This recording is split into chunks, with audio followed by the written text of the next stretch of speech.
नमस्कार, मैं हूं डॉक्टर भारती मक्कर। स्वागत करती हूं आप सबका आयुरस हीलिंग हब में। फ्रेंड्स, आज हम बात करेंगे एक ऐसे हर्ब की जो दुनिया भर में इस्तेमाल की जाती है। जी हाँ, आयुर्वेद में बताई जाने वाली एक ऐसी हर्ब जो अब दुनिया भर के लोग इस्तेमाल कर रहे हैं, इस्तेमाल करके इसकी तारीफ कर रहे हैं। जी, मैं बात कर रही हूं अश्वगंधा की। आज के इस वीडियो में हम डिटेल में बात करेंगे कि अश्वगंधा से हमें क्या क्या फायदे होते हैं, आयुर्वेद टेक्स्ट इसके बारे में क्या कहता है और मॉडर्न रिसर्चेस ने क्या तथ्य सामने आए हैं। साथ ही साथ हम बात करेंगे किन लोगों को अश्वगंधा नहीं लेना चाहिए और किस मौसम में अश्वगंधा लेना सबसे ज्यादा फायदा देता है, इसकी क्या डोज होनी चाहिए और इसे लेते समय किन प्रिकॉशंस का ध्यान रखना चाहिए। साथ ही वीडियो के एंड में मैं आपको बताऊंगी विटिलिगो यानी कि सफेद दाग में अश्वगंधा क्यों इतनी बेनिफिशियल है। आइए शुरू करते हैं।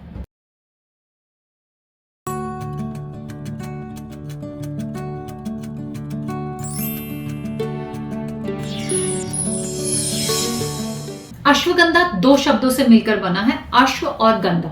अश्व से मतलब है घोड़े से और गंध से मतलब है स्मेल से।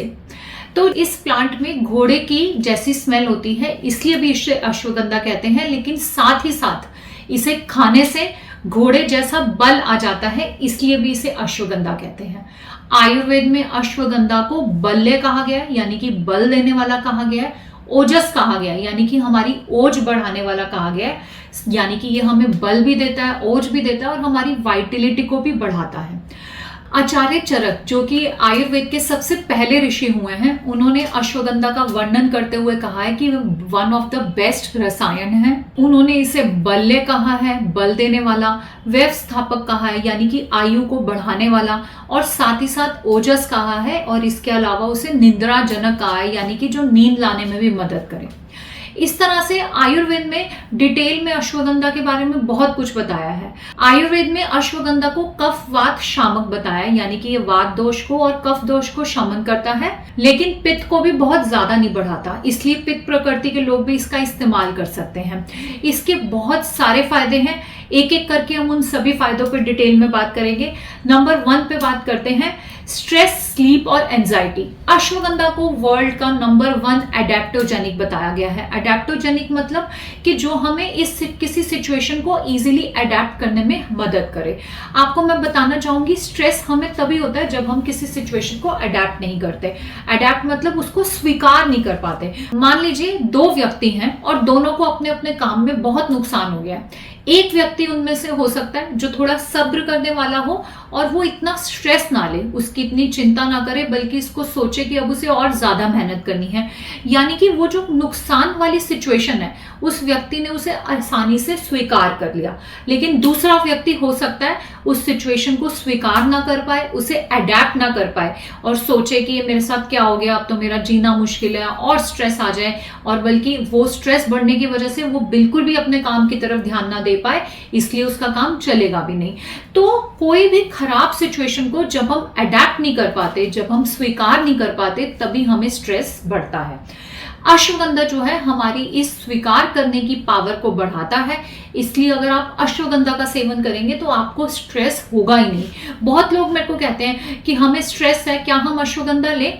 जी हाँ, बिल्कुल लें। अश्वगंधा अगर आपको ऑलरेडी स्ट्रेस है उसको भी कम करता है, और अगर आप अश्वगंधा का सेवन करोगे तो आपकी लाइफ में स्ट्रेस भी नहीं आएगा, क्योंकि आप सिचुएशंस को इजीली अडेप्ट कर पाएंगे, उसे पॉजिटिव तरीके से देखेंगे।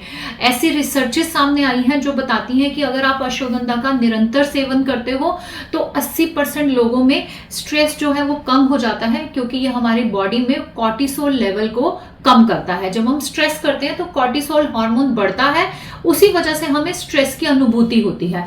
लेकिन अश्वगंधा का अगर हम 300 से 600 मिलीग्राम डेली सेवन करते हैं तो ये कॉर्टिसोल लेवल को घटाता है, हमारी नींद को बेटर करता है और एंजाइटी को अच्छी दर से कम करता है। एंजाइटी यानी कि चिंता। तो इस तरह से अश्वगंधा हमारी मानसिक हेल्थ के लिए, हमारी मेंटल हेल्थ के लिए बहुत जरूरी है और बहुत ही ज्यादा पॉजिटिव इफेक्ट देता है। सेकंड नंबर पे बात करेंगे हार्मोन्स के बारे में। अश्वगंधा जो है ये हार्मोनल कंट्रोल के लिए भी बहुत अच्छा है।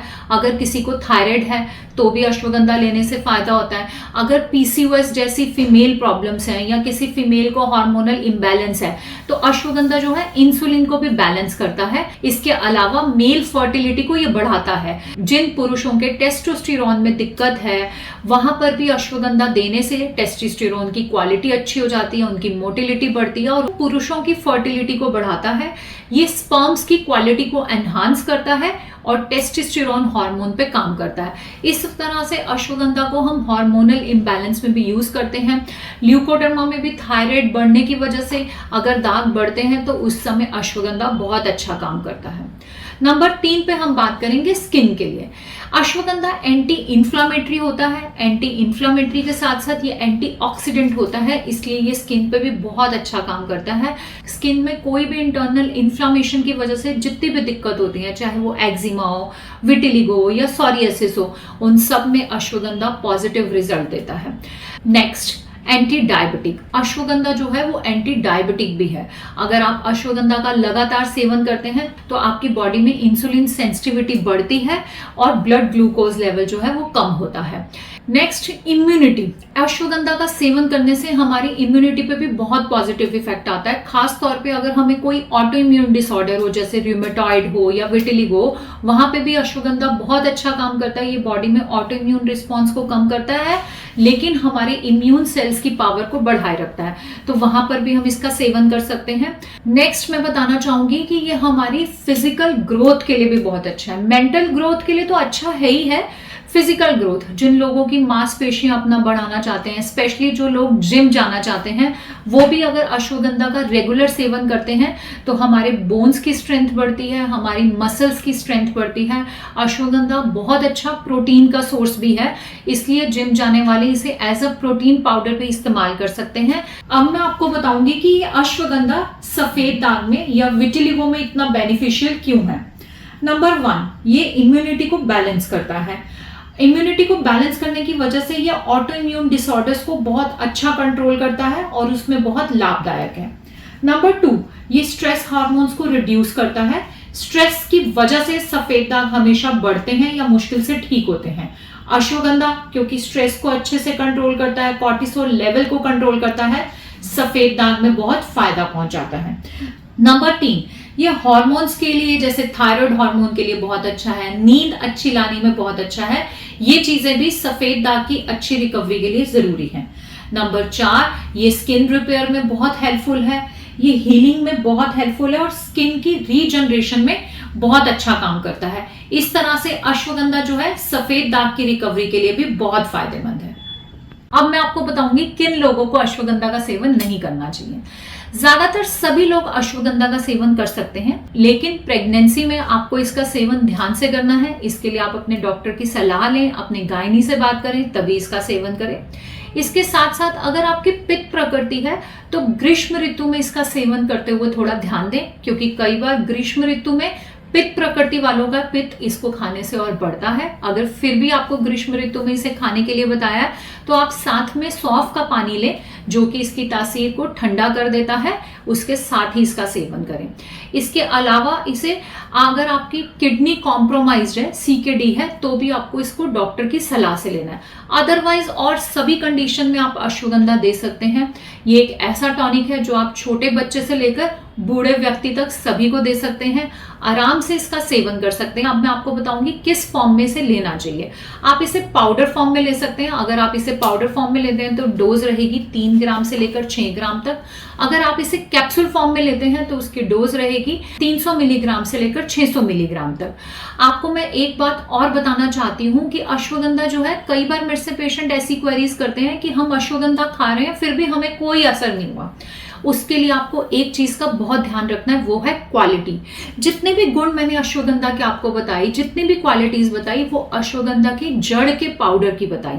आयुर्वेदा में जो एक्सप्लेन किया गया है कि अश्वगंधा का कौन सा पार्ट इस्तेमाल करना चाहिए, वो रूट है। लेकिन आजकल मार्केट में जो अश्वगंधा मिलता है उसमें अश्वगंधा की पत्तियों को, टहनियों को, सबको पाउडर करके डाल देते हैं, इसलिए उसका असर वैसा नहीं मिलता जैसा हम सोचते हैं। तो अगर आप सही मायनों में अश्वगंधा से फायदा पाना चाहते हैं तो सही क्वालिटी का अश्वगंधा यूज करें। आप ऐसी कंपनी का अश्वगंधा लें जो कि बहुत अच्छी क्वालिटी का हो। अगर आप अच्छी क्वालिटी का अश्वगंधा ठीक डोसेज में लेते हैं तो आपको बहुत फायदा होगा। अश्वगंधा का बेस्ट अनुपान भी दूध बताया है। अगर आप इसको मिल्क के साथ लेते हैं आपको सबसे ज्यादा फायदा होगा। अगर सीजन की बात करें तो शरद और हेमंत ऋतु में लेने से इसके सबसे ज्यादा फायदे होते हैं। शरद यानी कि जो अभी सीजन आएगा वर्षा ऋतु के बाद, यानी कि सितंबर, अक्टूबर, नवंबर का, और सर्दियों का सीजन मतलब हेमंत ऋतु यानी कि दिसंबर, जनवरी, फरवरी तब तक अश्वगंधा को लेने के बहुत फायदे हैं। तो अभी मैं भी अपने पेशेंट को गर्मियों में अश्वगंधा रोक देती हूँ, लेकिन अब हम अश्वगंधा का सेवन शुरू कर सकते हैं। उससे बहुत सारे फायदे हमें मिल सकते हैं। तो सबसे इंपॉर्टेंट बात मैं आपको बता रही थी कि अश्वगंधा जो है वो बेस्ट क्वालिटी का आपने यूज करना है। इसके लिए हमने भी अश्वगंधा के कैप्सूल्स बनाए हैं और उन कैप्सूल्स में अश्वगंधा की जड़ का ही पाउडर डाला है, जिससे अश्वगंधा कैप्सूल से बहुत अच्छे रिजल्ट्स मिलते हैं। आप भी चाहें तो ये अश्वगंधा कैप्सूल इस्तेमाल कर सकते हैं। इसे कैसे इस्तेमाल करें, कैसे लें, इसके लिए आप कमेंट बॉक्स में मेरे से पूछ भी सकते हैं। और यकीन मानिए, अगर आप सही तरह से अच्छी क्वालिटी का अश्वगंधा यूज करते हैं तो आपको यकीनन बहुत फायदा होगा। मिलते हैं अगले वीडियो में एक नए टॉपिक के साथ। तब तक के लिए नमस्कार।